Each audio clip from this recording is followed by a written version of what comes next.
Hi friends, welcome to KP times and mobiles. Gents watches అండి, slim model, చాలా అంటే చాలా స్లిమ్ ఉంటుంది. సో ఎడ్జ్ వాచెస్ అని చెప్పొచ్చు. సో మంచి బ్రాండ్స్లో కొనాలంటే మనకు దాదాపు 10,000 నుంచి 20,000 30,000 అలా అవుతుంది. కానీ కేవలం 2,999కి మాత్రమే ఇవ్వడం జరుగుతుంది విత్ 1 year వ్యారంటీ.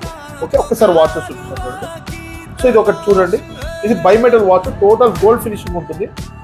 సో చాలా ప్రీమియం లుక్ ఉంటుందండి వాచ్, చాలా స్టైలిష్గా ఉంటుంది. ఇది టోటల్ స్టీల్ అండి. ఒకసారి చూడండి, చాలా స్లిమ్ ఉంటుంది వాచ్. ఇది టోటల్ గోల్డ్, చాలా రిచ్ లుక్ అండ్ ఎలిగెంట్ ఉంటుంది. అలాగే ఇది చాక్లెట్ కలర్. ఓకే, కేవలం 2,999 ఆల్ ఓవర్ ఇండియా షిప్పింగ్ ఉంటుంది. సో 1 year బ్రాండ్ వ్యారంటీ ఉంటుంది. లైవ్లో ఎక్స్పీరియన్స్ కావాలంటే ఒకసారి స్టోర్కి అయితే విజిట్ చేయండి, లేదు ఎక్కడికైనా కావాలంటే మనం కొరియర్ కూడా చేయడం జరుగుతుంది. సో పైన డిస్క్రిప్షన్లో ఇచ్చిన నెంబర్ కానీ పైన ఉన్న నెంబర్ కానీ కాంటాక్ట్ అవ్వచ్చు. మీ KP times and mobiles store పక్కన HDFC బ్యాంక్ ఉంటుందండి, Kadapa district Proddatur. Thank you.